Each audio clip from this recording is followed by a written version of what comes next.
Dekorasi HUT ke-81 RI di Ambon bertema perjuangan.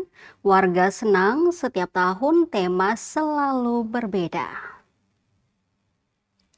Dekorasi kemerdekaan Republik Indonesia ke-81 di Tribun Lapangan Merdeka, Kota Ambon, Maluku, kali ini bernuansa tempo dulu masa perjuangan. Hal itu ditandai dengan berdirinya tokoh reformasi kemerdekaan, yakni Insinyur Soekarno dan Dr. Andes Muhammad Hatta yang juga sebagai Presiden dan Wakil Presiden pertama Indonesia.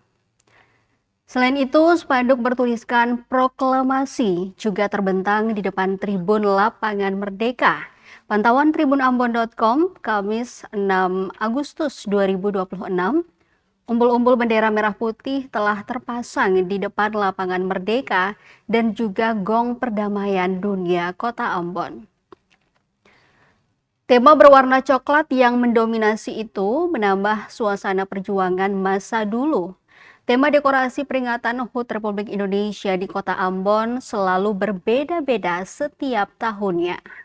Tahun 2024 bernuansa biru dengan dunia bawah laut yang menonjol. Sedangkan pada 2025 bertemakan hutan tropis dengan fokus pada tumbuhan dan hewan. Sama seperti tahun sebelumnya, tema tahun ini juga mendapat apresiasi dari masyarakat.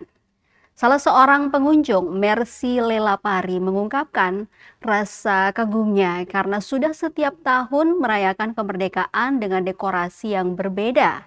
Menurutnya, tema kemerdekaan yang berbeda itu sebagai tanda perayaan juga turut dirasakan di wilayah timur Indonesia, khususnya Maluku.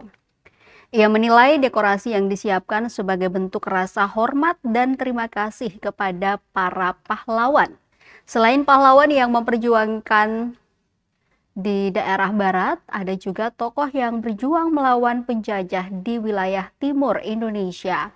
Mereka ialah Kapitan Patimura, Thomas Matulesi yang merebut benteng Durstede, pahlawan wanita Marta Christina Tiahahu, serta pejuang kemerdekaan dan tokoh politik seperti Johannes Leimena dan Johannes Latuharhari.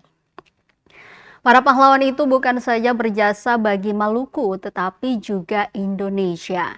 Ia berharap negara Indonesia, terutama daerah Maluku, dapat menyejahterakan rakyat dan membangun bangsa ini semakin maju.